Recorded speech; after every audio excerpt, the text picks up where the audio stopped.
Welcome back to the Yogi Triathlete podcast. My name is Jess. I'm here with my co-host BJ, and we've got a special episode today. This is episode 454,000.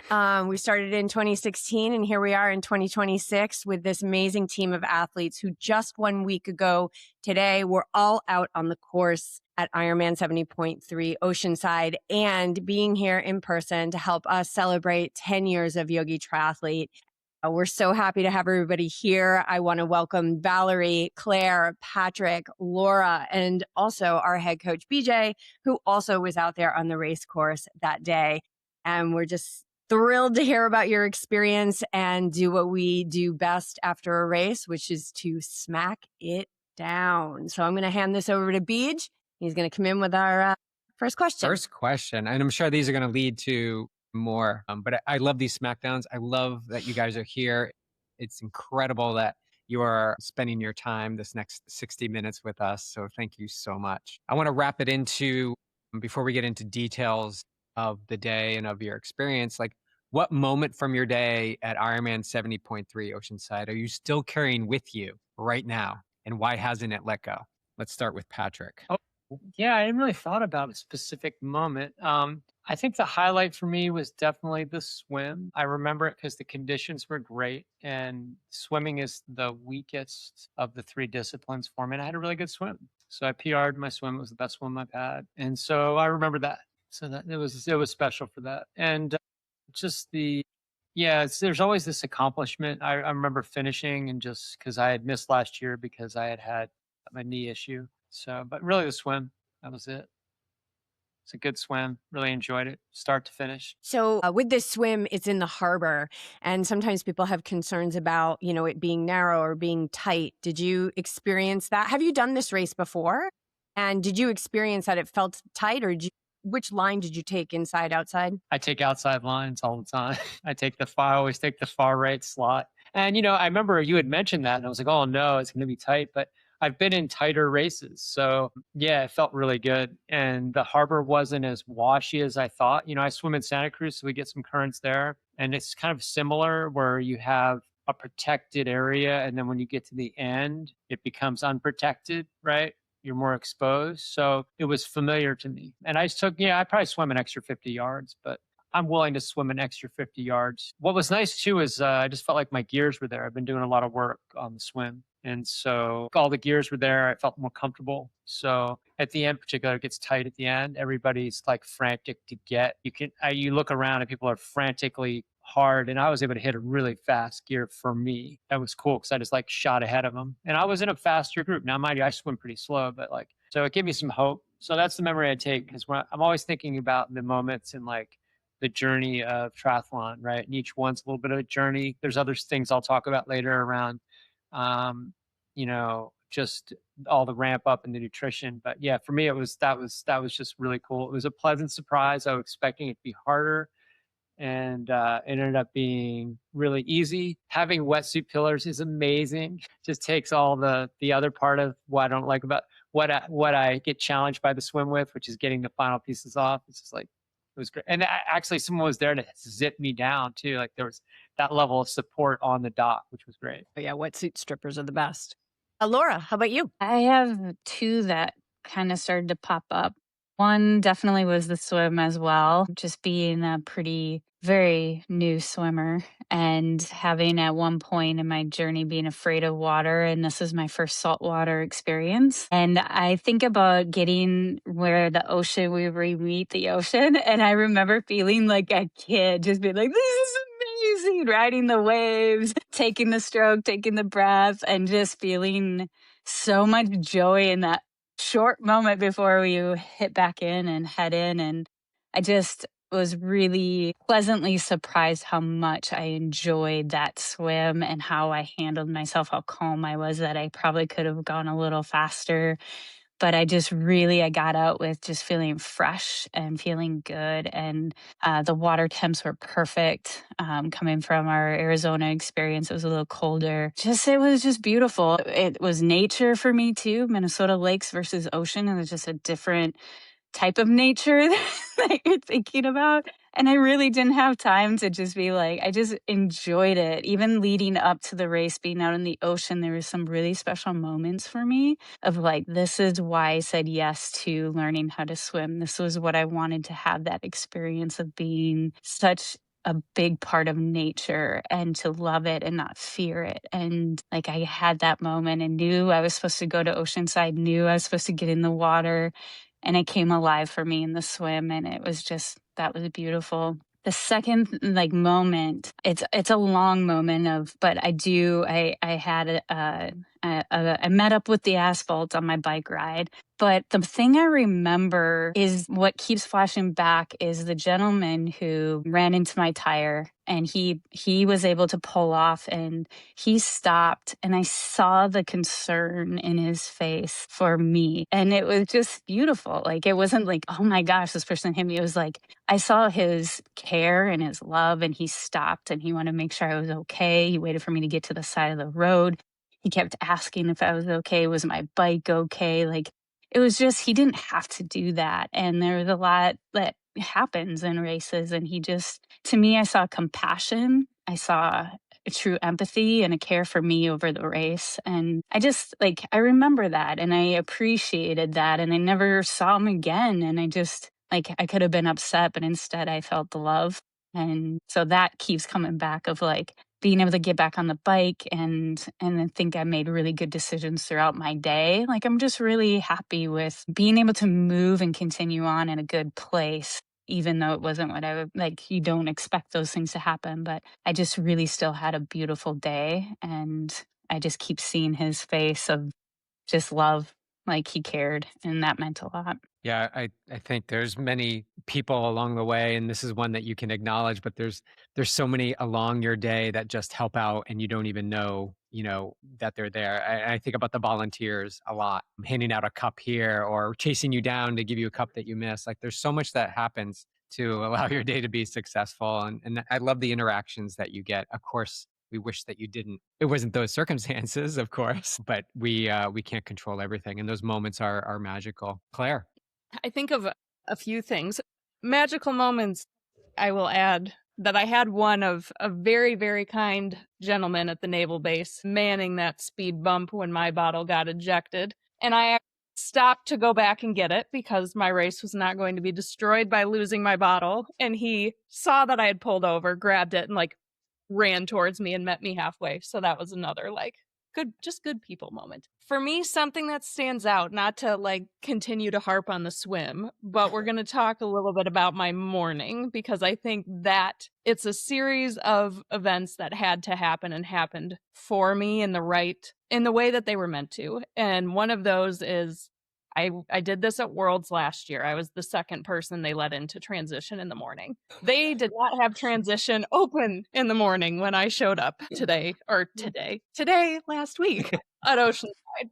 Being there early when no one is there, you get this extra like moment of calm that does not exist anywhere else on the course. And you like, part of what draws me back to these events time and time again is just there's no atmosphere that replicates it. And like just being able to be there, be in the moment without the hubbub and to like soak it in is huge for me. And I stand by that every single time. I understand the like, oh, I'd rather get more sleep and just slide right in, drop my stuff, get in to swim corral and like, let's go. But because I did that, I have the space to like settle into the morning and nothing is rushed. There's no one waiting in line for the porta-john if you need to go. You can walk through and scope out transition. You can go and look at the swim start. No one's going to bother you. And being able to have time to go and run and do like a thorough warm-up is something that I started doing at the midpoint of last year. Well, even at Oceanside last year with you, Beach.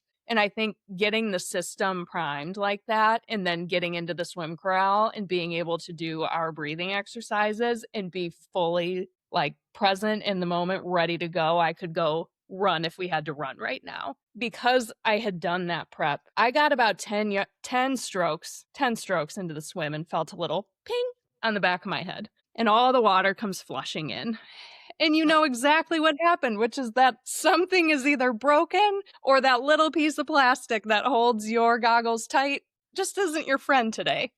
I had worn the same goggles all week. We swam 3 times. I had no problems. They were nice and tight in the morning. They were good when I put them on my head. But life wanted to throw a little something extra, a little extra spice in the swim for me. Did I have the moment of, you gotta be kidding me? Of course, I'm not immune. But I pulled myself off to the side. I treaded water where everybody was swimming past me, maybe 5 yards from where we actually started. Had to get my goggles in a row, but because I had the warm up that I did, and my system was already revved, there was nothing that pushed me over the edge or pushed me where you get into the swim totally cold and you start 10 strokes hard. Your body is headed in that direction, but you haven't peaked yet. That can send you to peak, and then recovering back down from that and gathering yourself, that would have just destroyed my swim. And I mean, it can easily destroy your race too if you fixate on that one moment.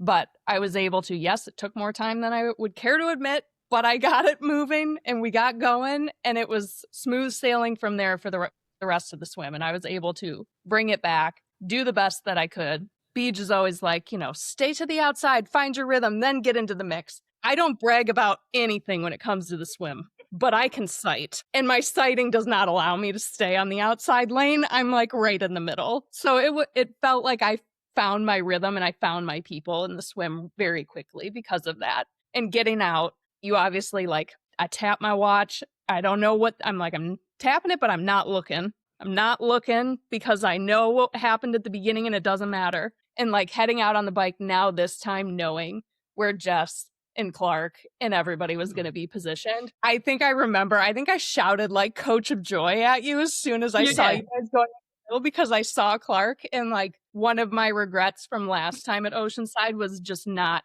I was so focused and so tunnel vision on what was happening right in front of me that I didn't get the fun of the crowd and the people that are there supporting you, and didn't want to miss those moments. So being able to start off in the right place, have something difficult happen right off the bat, let's just rip the Band-Aid off for the day. Then we get back on track and heading out onto the bike course and seeing you all, I was here we go. So that stands out to me.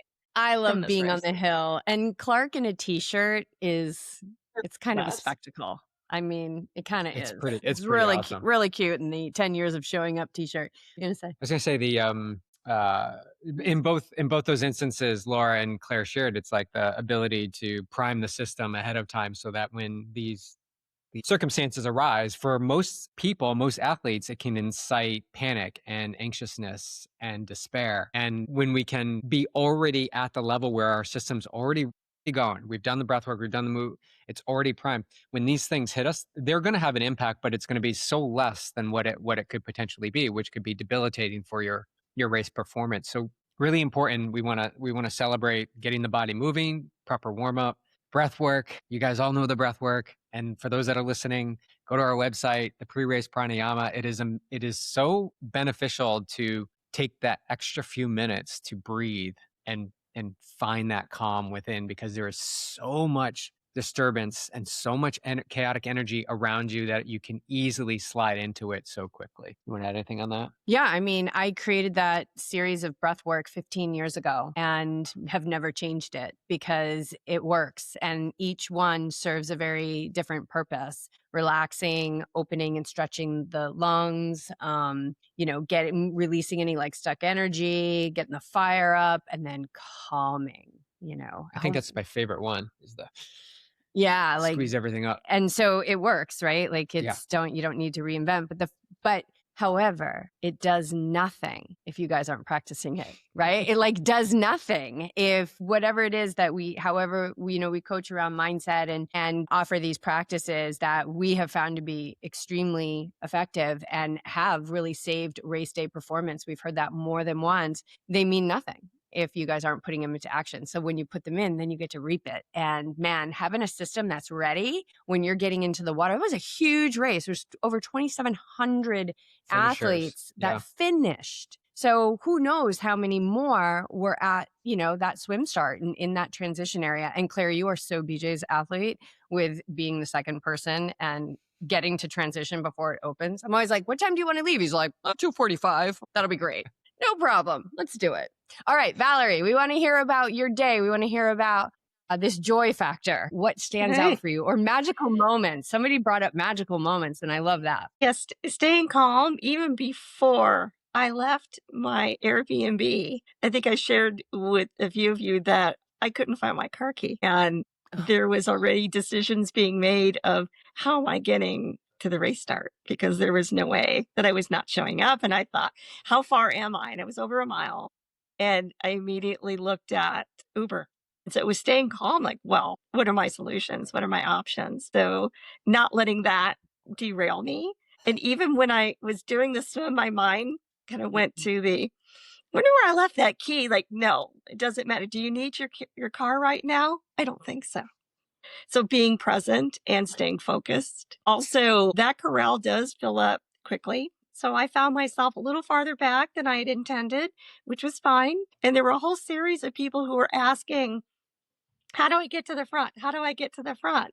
And I just stepped off to the side and I stayed out of it and continued doing those breathing exercises until it was time to be there. And then seeing that buoy to buoy and staying focused, seeing that turnaround and understanding that this is happening. I mean, I've been racing for 20 plus years. This was my 8th time participating in a 70.3. And there was a sense of recognition of I've been here before.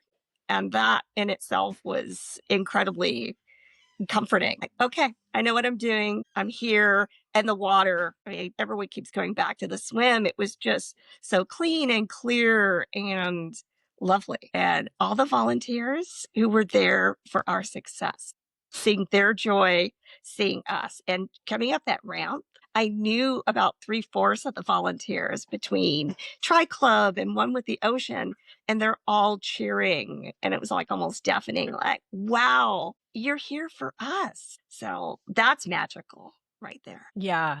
You know, the volunteers are anyone who's listening to this who volunteered at Oceanside or has volunteered in the past. Like, it matters so much. And it's a lot of work to volunteer. We jump into, local races here, trail races and things to volunteer throughout the year, mostly in our off season. But it's exhausting because you're just in there and you're serving and you're supporting everyone. And so I just want to thank everyone who did go out and volunteer. That in and of itself is makes the community so magical. These events don't happen. I mean, they have to get the permits and all the legal stuff. But if there's not people out there to support, and most races like this need 3,000 to 5,000 people to help support out there. And if they're not there, you actually see that when you get out on the run course and you're like, there's nobody at the aid station. You have to pick the water off of the table. You can see that. So there's an extensive level or length that like Sabrina for Oceanside will go to get people out there to help support and be in service. But yeah, the race doesn't happen without them. All right, moving on, because we do so much around mindset and opportunities and growth and all of that. I want to know, Laura, I'm going to jump in with you. Was there a moment that you had to choose comfort or growth? And what did you choose? All day long. There was a lot of even just coming to the race that was choosing discomfort and giving myself the opportunity to succeed, the opportunity to race. Not even knowing if I'd be able to race was a choice. And flying my bike for the first time was, discomfort too. But Claire spoke really well about giving yourself space, giving yourself time, giving yourself pauses. And I did that throughout my schedule from arrival to getting to transition. I got to greet BJ at his bike and say, here you are. Like, it was fun to be not in a rush, to be able to have intentional movement, intentional moments. And that led into the race. I would say the discomfort for me, I had the opportunity to not continue or to hop on my bike and not be afraid. And I never even thought about being afraid. I just remember thinking, I got to get my bike working and I'm going to go. And I know the volunteers really cared about me and they wanted to make sure I was safe. But I felt like BJ gave me good words of advice a few years ago when he said, you're going to have volunteers that want to help you when you don't need help. And they're doing everything they feel is best for me. And I still need to make that choice. And I kindly declined and got on my bike without waiting for the mechanic because I felt like that was the best option for me, and started riding. And I think the discomfort was just knowing that I couldn't shift. My bike wasn't working as well as I wanted it to. I believe that there wasn't anything really a mechanic would have been able to do on the course. I had a bent rim, so I wasn't wrong.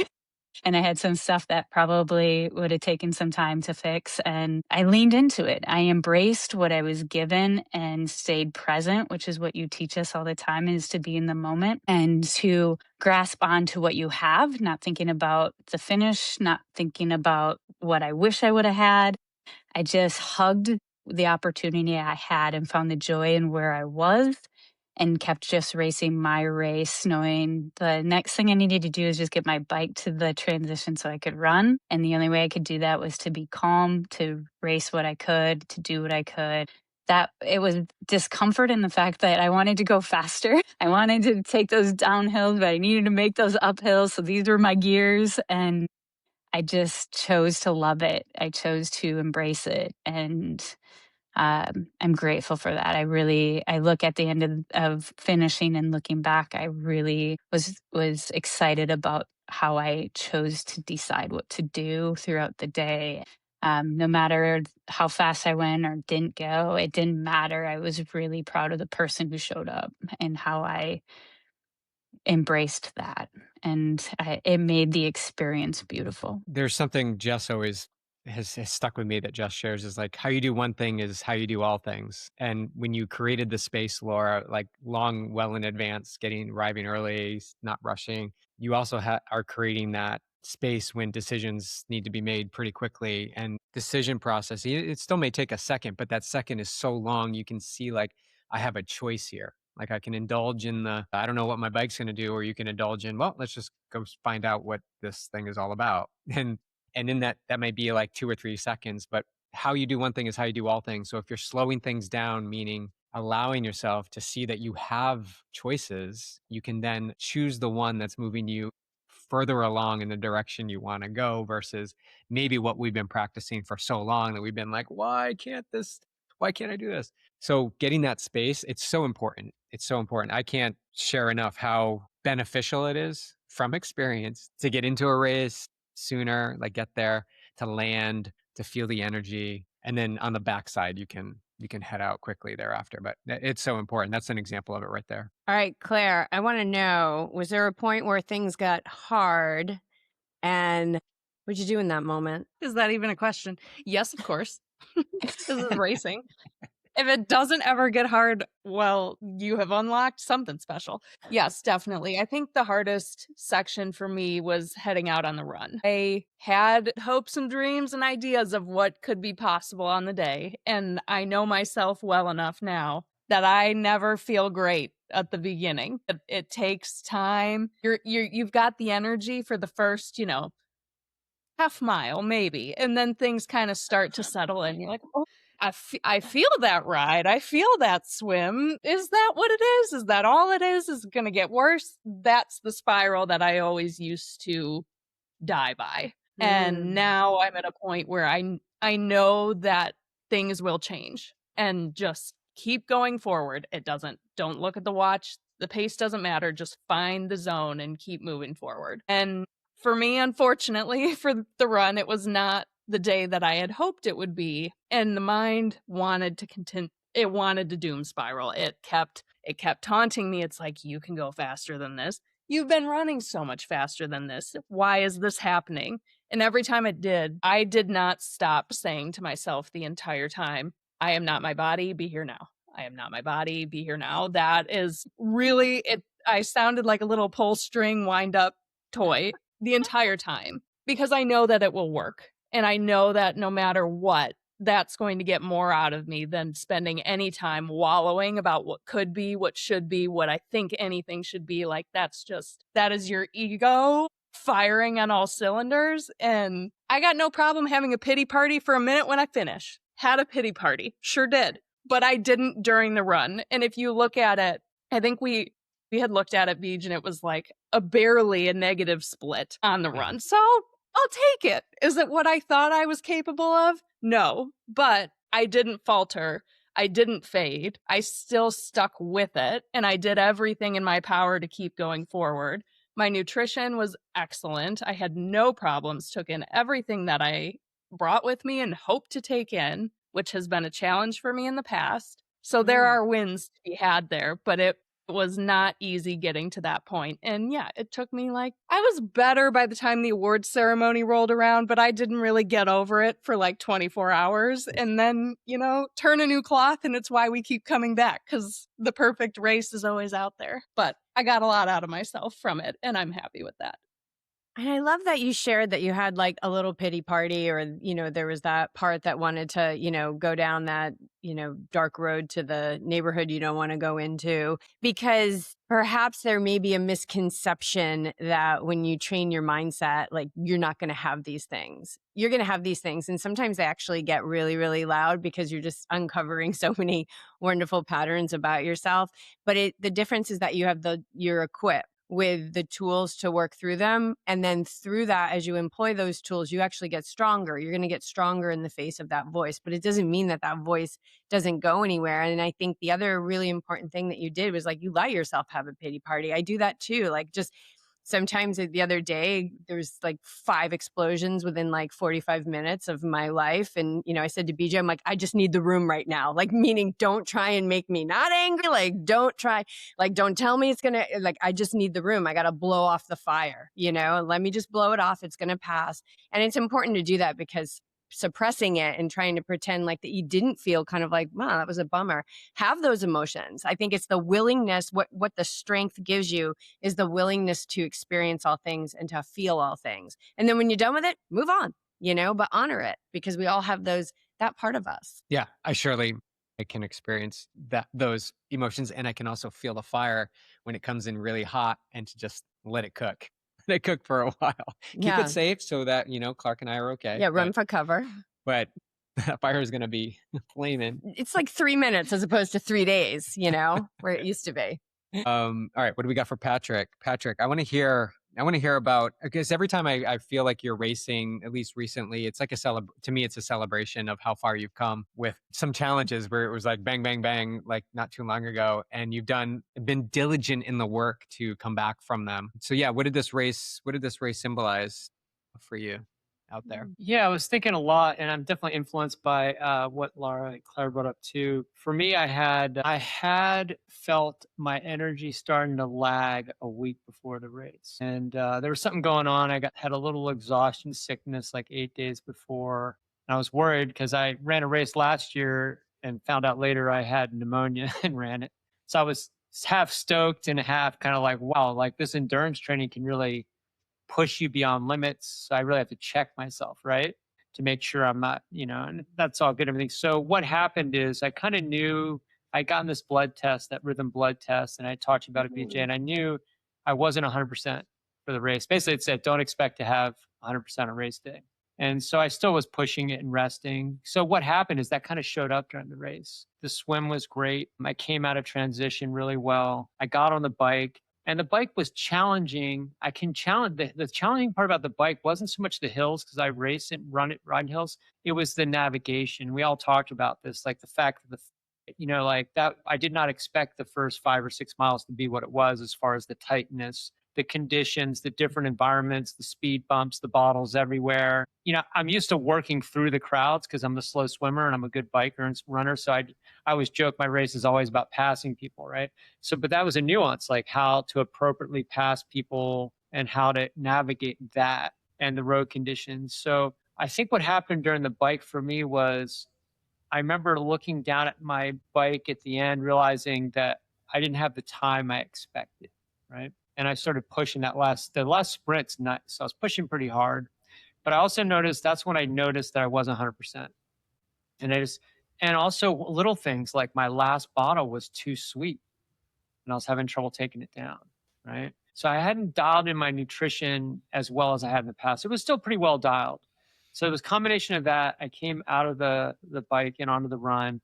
And I think it was part conditions, especially after hearing Claire talk, I came out of the run and I felt good. I had such a good run at La Quinta, right? It was my PR run. I was like, oh, let's rinse and repeat that one. Same shoes, let's do it.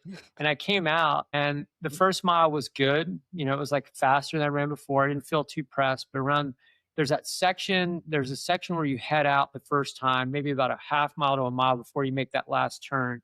And it was cooking. You know, I later knew it was kind of cooking right there. And that's when I felt a little cooked. And so it started switching from, to a little bit of survival mode, in the sense I really had to check in. Am I pushing too hard? Am I not pushing enough? There's a limit there for me. Like, I don't want to push too hard and burn out, and I don't want to push too little and not challenge myself. And then I started having some foot pain. These shoes, which I'm now going to donate. I had one good race in them, but I've had a lot of painful instances in these shoes, and I started having a lot of pain in my left foot. And so things started adding up, right? You pay the interest rate on the run, right? Mm-hmm. So I realized it wasn't 100%. I realized like my nutrition was good, but could have been better. And maybe it was good enough. And I was having some pain. So what I do, I nutritioned up. I took 3 more Advil, and I just ran the race. And I was able to enjoy it. Like, you know, I'm doing the math in my head. I'm an analyst, right? I'm like, all right, this isn't going to be what I thought it was. I've already calculated this out. I know where I'm at. I know what time it is. You know, I nailed my estimated time basically. So I'm like, all right, let's just keep pace. And like, I had this happen in Arizona. I got sick in Arizona. Bad tempeh in Tempe. Hilarious story. Another story for a different time. But like, what it did, it flipped the switch for me to make me realize, hey, when these things happen, like for me, number 1 is to finish. Number 2 is to have fun. Number 3 is to compete. Number 4 is to qualify. And I go, okay, this is going to be 2, right? It's going to be 1 and 2. I'm going to have fun. I'm going to I'm going to compete a little bit too. And I was able to make that, make that shift and finish it off and realize this is all part of the learning experience when it all does come together, because these challenges always happen. I was talking to someone about the other day. I was like, oh, I'd always be like, oh, it's like a bad beat story in poker. It's like, this is just part of the game, right? We always think it's the fitness, but it's the equipment. It's everything, right? These are all part of it. And that's what I realized too. So at the end of the day, I was able to really have a good finish and enjoy it. Did my little airplane finish that I do now. And I like coming in like an airplane, especially if I'm not competing, and, made the most out of it. I enjoyed it, had a great experience, and made me want to come back next year, because since you can't get onto that race, the bike, 1 year of knowledge is crucial, right? So, it's definitely an advantage since it's so unavailable, right? So yeah, it was a good experience. Yeah, you guys are making me want to sign up and do it. Well, let's do it. But then we need Clark Care. Yes. So we'll find someone. Managing the moments. Colin, take all the photos like a professional and take care of Clark. And be bike maintenance. Clark and Colin can dress alike. Managing those moments, Patrick. That's racing. It's finding that limiter of like, when do I push and when do I ease back? And then the mind will say like, okay, well, I'm just going to stay here. And the art of racing is like, no, like every step you take, every block of this run course is a moment to shift that. Like you can change. You can either decide this time to ease a little bit back, but then you're going to surge again. And the art of racing is like finding that for you in this particular race. So it's very unique to what's happening right now. And all this training that we do prepares us to be ready for these opportunities. But you're so right, Patrick. Like it comes down to like, how are we having joy? Like in this moment, can I start competing now? Okay, well now I got to go back to joy a little bit and just ease off. And then I need to push because I feel good and there's no reason for me to be slowing down. And that's the managing of those moments. And you don't see those moments unless, again, we slow down and are able to see the moment. And we're aware, awake and ready for those moments. So as you continue to do this, all of you, you're going to get better at it. You're going to get better at managing that decision-making process when things get hard, when things get easy, and everything in between. And that's why we keep coming back, I believe. And, there was a little research study, or many, that were done that shows that meditation increases gray matter in your executive decision-making part of your brain. So, and also in the ability to take in the perspectives of others. So coworkers or neighbors or people Family. who crawl up your spine backwards, right? Like, yeah, family. Like it allows us to realize that everybody matters, And Patrick, I love your checklist. Can you run through it again? I really like this one. Like number 1, have fun. Number 2, what is that? I think you're muted. Good, because I thought it was something else. Okay. Number 1 is to finish. Number 2 is to have fun. Number 3 is to compete. Number 4 is to qualify. I like it. Cool. Okay, it's my base frame. And I actually can have more fun on those days. Like in Arizona, I ended up having a great day because I was in the tent and I was like, oh yeah, we're at 1 and gonna striving for 2 now. Which like took a little bit of weight off, right? Like I probably could have gone faster, but I was like, I'm just finishing having fun. And this one was 2 and 3. Like I was still competing, right? To really push the body through that and understand, because you can't really replicate that, right? I'm a runner. I came in as a runner, but I was explaining to someone else, like it's different running in this environment because you're basically picking up the tab for everything else, right? Unlike a normal race. And so it's different in that way. And, when I think about it, I think about nutrition, electrolytes, quad muscles, and hamstrings and calves, right? Those things really start speaking to you later in the day, right? And they don't in a normal race the way they do in this. So I learned a lot from this race. So I took it as a build. For me, it's like this journey to qualify, right? And to reach higher percentages in my A group. But always fundamentally, it's a gift, right? I do this because it's something that keeps me alive and well, right? Instead of just like out there running for no purpose, gives me something. And then you meet all these amazing people in amazing shapes of all types and fitnesses. And it's really like rarefied air being around an Ironman environment, meeting all these people around the world who are just, it was the funniest quote I saw. Someone said, there was this young woman posted on Instagram. She goes, to all my friends, I'm a crazy elite athlete. And I just got passed by a 70-year-old man. So it is that dichotomy, right? Like to all our friends, we're crazy and just out there and so dedicated. And then you go out there and you get burned by someone twice your age. Yep. That's what I love about triathlon. It does not discriminate. It's just everything goes. Everything goes. And I watch that a lot. And that's probably why I go to the finish lines of Ironmans all the time, just to see those people come across the finish line. It's just grit and determination, passion. Yeah. Valerie, what did you learn about your limits or your ability to move through them? When you are out for that length of time in this type of race, everything comes up. So it's the yes, I can. I can't. Let's turn around. It would be so much easier to just tell BJ as I'm about to go in the water, turn around and say, I'm going to turn into a trail runner. I don't want to do this anymore, to the joy that I experienced in what I was able to accomplish. So it was the yes, I can. Yes, I will. Yes, I'll continue. So it's the beginning of so much more. And what occurred to me again in those many thoughts as I, going around all those buoys, is where I was 3 years ago, which was just dealing with at that time, a new cancer diagnosis. And then here I am, exactly where I want to be, where I'm supposed to be, with no limitations. Amazing. You've definitely lived a rich life over these last few years, and just so wonderful to, see you suited up and out there on race day. And I know there's more to come.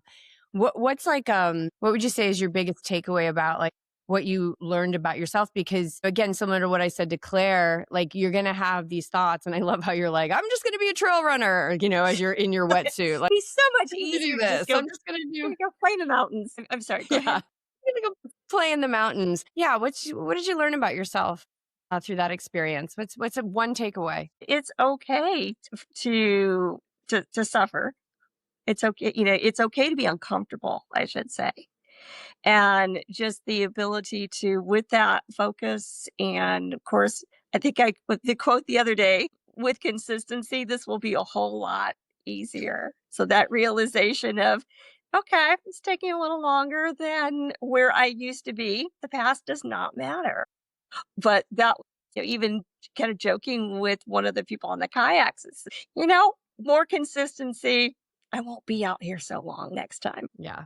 Truer words have ever been spoken. Consistency is everything with everything that we do, whatever it is. If we want to, be a better chef in the kitchen, we need to get in there and we need to cook. Laura wants to be a personal consultant for anyone who needs to fly their bike for the first time. She's going to need to do this a few more times, get that expertise, right? It's the 10,000 hours, and how we get to that is consistency. And I love just the no pressure of just a little bit every day over a long period of time. We know that is the recipe for success. And everything that you guys have been sharing, it's like, I can just see that there's like nobody's finished, right? It's like, it's such a tricky little bugger because you leave a race and then you're just like, I could fine tune and this and that. And I want to check off all 4 on the list. And so there's always something that brings us back. And there's that common thread, I think, of all of us to see like what is possible and whatever that is, whether that's a time, whether it's like, can I actually do this and experience joy, and not just the suffering. I love that. And I think that's one of the pieces that's kept me in the game is that, none of us have found our limits yet. Each time you choose you in all these decisions, you're going to grow. And if that can be enough, if you can just use that as your baseline, every time I feel discomfort, I know that I'm going to grow from this. I need to move forward. Consistently doing that over and over and over again, you diffuse any story or belief that is keeping you in that box of safety and comfort. All right? Find that something you're saying, both of you are saying, I think curiosity is something I hear you guys say a lot too, is be curious. And consistency and curiosity. And I think about like it's being your own science experiment, even out on the course. Is this going to move? Is this going to change? Well, let's find out. Like, is this going to shift? And that's practiced. We practice that when we do yoga. We practice that in meditation. We practice that in our efforts as we're training. Is this gonna shift? And most of the time it does. And then you start to trust that process. But being curious about what's next, being curious of what's going to happen if you keep allowing the consistency, you keep allowing the challenge, stepping into the challenges of the unknowns, and you start to you just have faith that there's something out there yet, and then you're curious and you're hungry to discover what that might be. So curiosity and consistency, I think, are 2 things I've been focusing a lot on. Anybody else have a similar thread to what Laura's talking about, working on maybe this race brought up that you saw some evidence that you're further along than maybe you anticipated? Definitely. I mean, I had concerns in terms of swim volume and where I was, even though, again, the past being the past, like I've done this, but was pleasantly surprised that I did more and went a little faster than I actually anticipated. I love this container of like, put yourself in a situation where you can surprise yourself. Like, why not surprise yourself? Why not take that step, right? This willingness to kind of experience all things, or maybe even just experience one more thing than, that's outside of something you've been willing to do in the past. And that's just how we take those little, steps into understanding more about like how to race or who we are or how we want to move through the world. And I think long distance racing, like endurance sports, is just, it's a fast track. It's such a fast track to refining our lives and getting clear on what we want, because we're all in physical sensation out there. And it's like when things are stripped away, you really get to see what starts to come up. And then being with that without needing it to be different, without judging yourself for it, like the self-acceptance that I think comes along just as a byproduct of getting quiet, doing maybe some breath work or 2 minutes of breathing, or, whatever the modality is that allows you to feel that calmness. So much clarity comes from that. And I think a lot of people think that, okay, well, I'm going to get clear and then I'll be calm. But that's the recipe is backwards. It's calmness is the beginning of clarity. And that clarity is without limits of how you can just deliberately step into each day. And of course, each discipline and each race and each pedal stroke and the consistency, knowing your stuff, like knowing like when you're shit, like knowing it. And then it shows up, you're like, oh, there it is. Don't be surprised. And at the same time, putting yourself in a situation where you can surprise yourself. So, yeah, really amazing work out there, Valerie. Really beautiful. Thank you. I think we lean into the negative most often, or the lack, or like, we can't do that. That's not me. Like, I'm not going to be able to achieve that. When in reality, you can treat each moment, with curiosity. Like, this could be my day. This could be my day. And then it could be, well, the first half of the run was terrible, but I could still have the fastest back half of my run ever, or just the fastest mile, and you can dissect it in so many ways where you're pulling out a win from it. And that's the shift. That's that. Let's stop talking about what could possibly go wrong, and let's focus on all the things that can go potentially right. BJ, Yeah, so you next year is mentioned Oceanside. Go ahead. Yeah, I was Go just ahead. saying the daily mantra you're leading in to the event was the what can be and the nullified doubt. So each day there was that pep talk to myself, well, why not? Usually we go the negative way. So it worked. Yeah. And just the Yeah, it's way really that our important for- brains have evolved, they react much more strongly to something negative than something positive. So if we want to experience more joy and more willingness and to surprise ourselves, like we have to deliberately, lean ourselves into what we want. And we have to get clear before we even know what we want and who we want to be. So next year is Oceanside's 25th anniversary, as we have heard. And I would love to hear from you guys, like people who are listening to this, who are curious about Oceanside, maybe intimidated by it, maybe like thinking like, Southern California, it's expensive, it's this, it's that, or they're just on the edge and they are looking for something to help get them over the edge or just a little more insight. I would love to hear like just your take on this specific 70.3. You want to kick it off? I mean, if it's in your awareness, just say yes. There's nothing you can possibly do to talk yourself out of this one once you've done it. I feel like there's such a strong vibration that comes from Southern California as a whole and being in the atmosphere of like Yogi Triathlete HQ during the week, like leading in, and that door is open to other people too. Like, holy crap, the amount of people that showed up at yoga on Friday morning, even compared to last year, huge difference. And like, you can see it, you can feel it in the community the entire week. Everybody's jazzed about Oceanside. It is the closest 70.3 I think you can do on the circuit to a world championship. You got pros there a week in advance, age groupers that have been stuck in the snow and chaos of the Northeast and the Midwest that are just excited to feel some heat again until they go for that first run and go, blood's a little thick, not quite ready for this. But there's so much joy that comes with that. You get that like vitamin D hit. You get to see all of these people you haven't seen in how many months, or you've just seen virtually during the winter. Like, who cares even what the result is? It's the best early season opportunity to just go have a day, have fun, put yourself in the environment of the best, and then let that set the tone for your whole season. So I better see people. I love it. This was your third Oceanside too, right, Claire? Yeah. Yes. Yep. And your best one so far. Yeah. Anyone else want to share about the race? I'm spoiled living in Southern It California. was my Go ahead, Valerie. And then Laura, we'll jump over to you. Let's say, again, I'm spoiled living here. I mean, it's just the support of the community. It's unlike any other atmosphere, I think. And yes, do it. Yes, do it. Laura. Oh, it was my first one, and I definitely had a lot of resistance in my own mind that Beach helped me work through. And I'm the Minnesota girl with the thick blood, so I felt that run, Claire.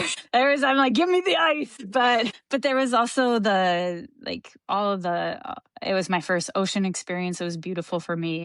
As far as a bay swim or the harbor swim was such a good experience for me to feel good in the ocean, and I was already prepared for any cold starts and felt like I acclimated to that. I wasn't as acclimated to the heat or the hills, but I learned so much from that race. I think from flying my bike for the first time with me versus shipping out ahead of time. Like, I've had different situations with getting the first time I did two fulls before my first like Ironman half. I've done a local half.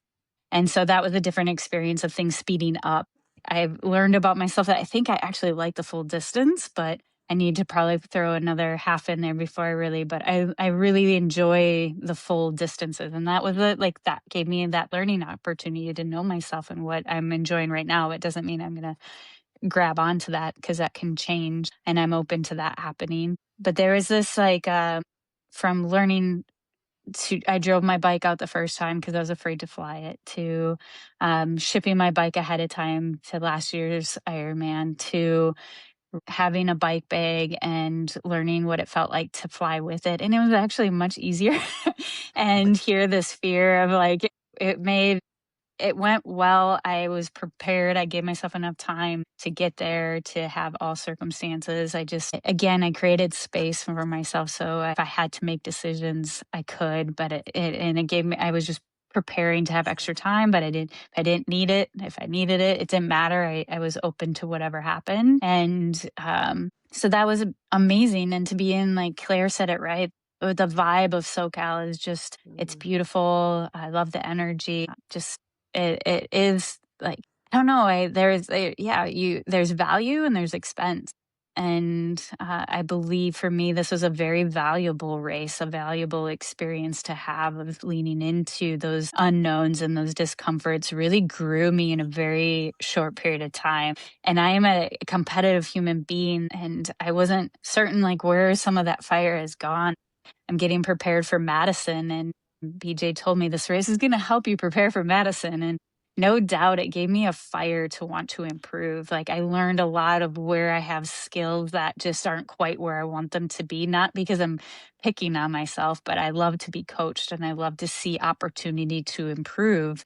And this opened up for me things that I can see that I really have done well at and that I'm excited about, but also it gave me more fire for what I want to get better at for Madison, and feel like I'm ready to race harder and have more racing experience versus performing. And that's exciting for me. This is only my third big race. So I see so much more coming, and I feel like I'm on that edge of like, just that, hey, that race is coming, go get it, is there. I'm on the edge of that, just leaving it all out there. And so yeah, this race was special. It opened up something in me, and it's some fire I needed. Maybe it was the heat of the sun, but allowing some of that fire out was really beautiful for me. Patrick, you got anything to add? Yeah, I got a lot of stuff to add. Thank you. First of all, it's been a beautiful experience. I mean, you should just come to Oceanside. It's the headquarters of, Kona's where the first race was, but really like that area, Oceanside, Carlsbad, where it's like headquarters of triathlon, and you feel it in every bit. So why not come to the home site of where it is at? The race is beautiful. It's one of the beautiful runs. So I think everyone should do that race. It's an amazing race. I really enjoyed it. I'll come back and do it again. It's a little bit more convenient for me since it's a drive, and I can, but it's a beautiful place to stay too. It's like, and the conditions are going to be relatively consistent, right? Anything can happen. Of course, it'll probably storm next year. No. But I say that I double jinxed it there. That's why I did it. So, yeah, I had a great time, and it just gives me a little fire to do more because, similar, like I was going to say earlier, one of the things that came out of this was like, I remember thinking, oh yeah, I want to swim faster because I did a lot of work on swimming and I didn't get a ton faster, but I'm feeling like this opportunity now to dive into swimming, something I've kind of just like gone, okay, I'll just finish the swim decently and get to the other race. But now I set a goal to myself. I was like, I want to swim faster so that I can not be passing people all the time. Right? Because, I'm in the back. And what happened, and I want to share about this, is I love getting to transition early, and because I don't like the stress of not getting there early. But I came into the south entrance, which is interesting that they had that, right? So coming in the south entrance, you come in where all the 25-minute swimmers are. And then I started working my way back. And it was such an amazing spectacle to look at the variety of swimming athletes as you went from the very fast to like a lot of people in the 30. And it kind of inspired me. I was like, oh, I could see where the pack is, right? And I was like, so this journey of my life set the goal, like, oh, I want to get a time down to here. So I'm on the top of the swim. And it opened up the idea of like, you know what, I could become a better swimmer. So that, you know what I mean? And really push that into something that I haven't considered. So I'm right there with Laura where like there's the curiosity and the nuance that happens with every race. And I think it's important, some of the things we talked about, because this is the work I do, right? The mindset related work. It's like our brain doesn't process negative statements. When we say I'm not stressed, all we hear is stress. So it's instead, what am I? I'm calm and I'm relaxed, right? And so much of that comes handy out there in the experience, because there's going to be moments that create kind of visceral responses in our body where we can go to the old story, or we can choose the new story. So for me, it's actually it's a practice, right? These moments put me in the practice of like basically walking the talk, right? And I find it really therapeutic that way. So I'm excited to do more races. For me, like what came out of it was like, this race for me was something where I was like very new to the sport. Now I'm kind of medium the sport. I was in transition, actually feeling comfortable helping other people, right? Which is a far away from where I was 3 or 4 years ago. So for me, it's always important at that point to find new nuances, right? To find joy in a different way. Like, where is that first time again? So the swim, right, is one of the places. And then for me, it's, just like still searching for how can I make this more enjoyable. I'm going to do a couple Olympics this summer. That'll be fun. And figure out where I'm doing. I've got to do Reading. It's the only California one I haven't done. And they just announced it. So I've got to complete the California circuit. And I recommend the whole California circuit. So anyway, because you live in Santa Cruz, which is one of the best. Well, it's freaking amazing. If you like to pass seals, you're not just passing swimmers, you pass the friendly seal or two on the way out. It's a very unique experience about Santa Cruz. You've got spectators at the end of the wharf that are non-human, and really they show up every year for the race. It's quite an experience, right? That swim is so incredible. Talk about an amazing swim, and to me, it's a faster swim in Santa Cruz. For some reason, you swim around the pier, and all of a sudden, there's like this swoosh that kind of brings you in. And I'm not talking like 10 minutes, but it's a faster swim, I feel. It's easy to sight too. It's one of the easiest ones to sight because you got this huge wharf. You don't even have to look at the buoys. You just look at the wharf. The wharf's on your right the whole way. The wharf is so tricky because you think you're at the end of the wharf, but then the wharf, it's a dog leg, right? And then you're like, oh. That's where home knowledge helps a lot. Yeah, it's an optical illusion for sure. Yeah, you're not even close to being done. When talking about like calm, Claire had dropped it. I think it was that morning when you said that the swim corral. Oh no, you messaged me. I think the swim corrals or the swim gates. In the past, you had to go all the way to where those wetsuit peelers were and then come in to get into your block. But now they've added little spots along the way where you can just jump in, and that wasn't around before. People were hopping the gates, which is super dangerous. I mean, we're talking people in wetsuits, bare feet, and metal fences. Like, that is not a good combination. So I think part of the safety program or protocol that they've enacted, I think this is really, really helpful. I didn't see it abused at all. There were some last minute people in, but it was very few. And so I think it's a really key aspect to finding that calm race morning. You don't have to worry about getting all the way down and then work your way back up. You can just enter into the swim gate where you feel that you're best seated. Mm-hmm. Yeah. Definitely helped because that was the fastest swim gate I've ever been. Usually they're compressed and then they push and move. Because I stopped walking back. I stopped like at 35 and I said, why am I walking? I'll just wait for them to come to me, right? Because there was so much space. So it was really good. It was the fastest moving corral. So whatever they did this year, that's all I knew. It was amazing. It made it easier. It also helped that it was 10 degrees warmer air temperature than last year. Yeah, totally. I can only imagine. Yeah. The weather gods were certainly shining on us. Okay, so as we wrap this up, I want to go around. Laura, we're going to start with you. I'd love to hear one word to describe your experience, right? Like one word to describe maybe your finish line feel or, whatever it is that comes up. And then also what the next goal is. Yeah, if you're clear on that, that could be anything. So let's start with you. I'm just going to go with the first word that kind of tugged at my heart, which has been kind of my word of the year. I get a word that I kind of spoken over myself and put intention into, and it's rejoice, be grateful, be glad. There was this rejoice of my health, that my body was able to, that I stepped into things. There was just so much gratitude to all of you, to the team, to the volunteers. It was just rejoice in the ability to do these things and that I'm able and that I get to. So I think rejoice was the feeling, some burning, but there was a lot of rejoice. That's my word. I felt very joyful and can rejoice in the experience I had. Goal, a couple goals. I have decided in my journey as an athlete, I've been an Olympic weightlifter most of my life. I coach it. I have that opportunity. I've never said yes to a national meet, and I chose to say yes. And I'm competing next Friday at nationals. A week from today, I'll be at nationals, and that was what I wanted to experience: was be able to do a triathlon and then turn around and do an Olympic weightlifting event to show that we can do strong things and we can do endurance things, and that and do the best we can with where our body's at and put ourselves into these experiences. And I shared that with my best friend today. She didn't know I was going to compete in weightlifting, and she had tears in her eyes because she knew how much it made me happy years and years ago.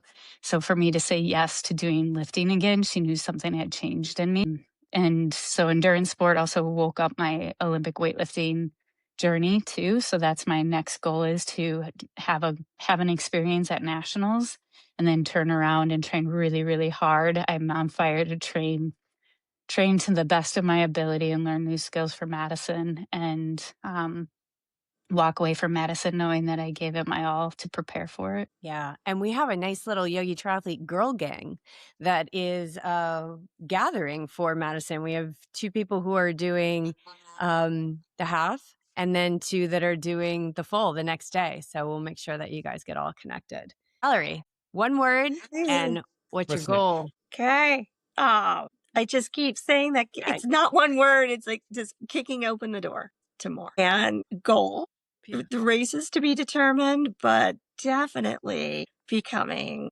a much more confident and joyful cyclist. Beautiful. It's a Love good it. goal. That's a good goal, because riding a bike is so freaking Mhm. fun. Yeah.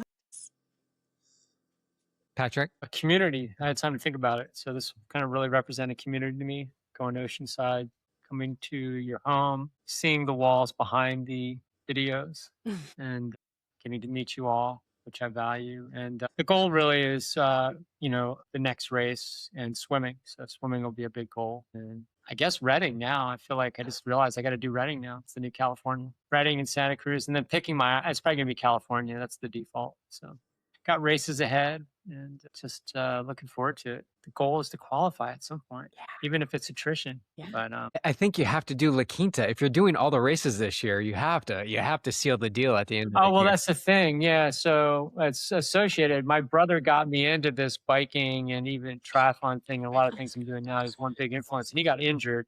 So he's finally going to race. He's doing Oregon, which is probably a really good swim since he had a shoulder injury. And our goal is to do La Quinta together. And he's 70 and I'm 57. So it'll be quite an awesome thing if we can pull this off. So if you do all 4 70.3s and then you do the Ironman California, like that's a solid season.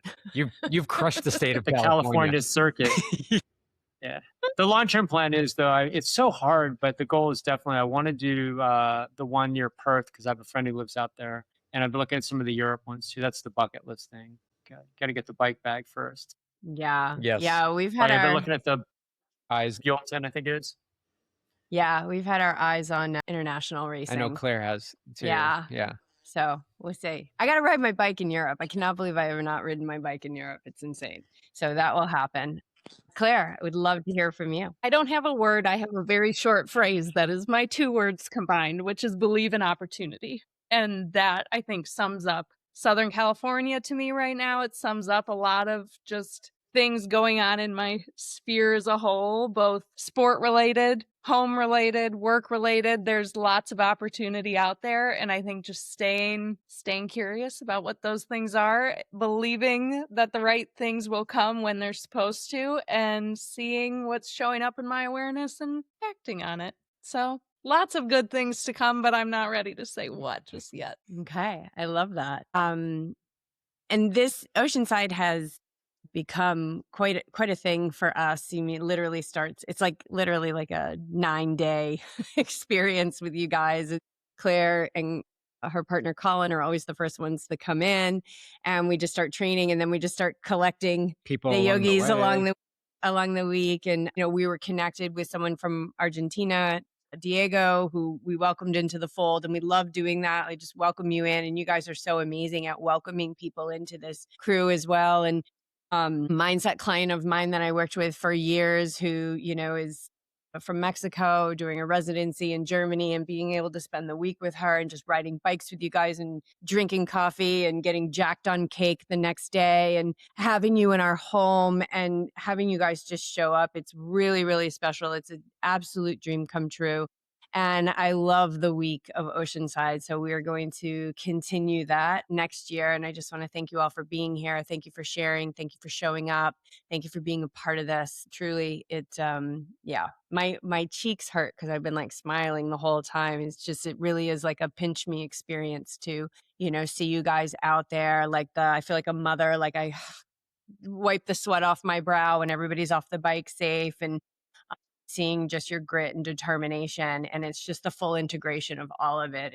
It's the ease and the effort and the surrender and the grit and the competitiveness and the acceptance that I love so much about Yogi Triathlete and the athletes that are drawn to whatever this force is that has asked BJ and I to blow everything up for it, and we're happy to do it. Yeah, and each and every one of you are shining examples of Yogi Triathlete and what we've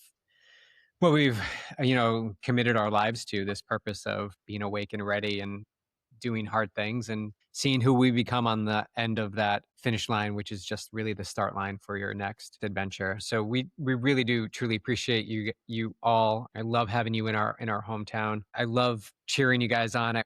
I wish I wasn't so passionate about this race because I would love to just spectate and cheer you guys on. But I love to partake in it too, because I love to show and lead from the front that all things are possible, even when the perfect conditions don't show up leading into a race, which they quite rarely do.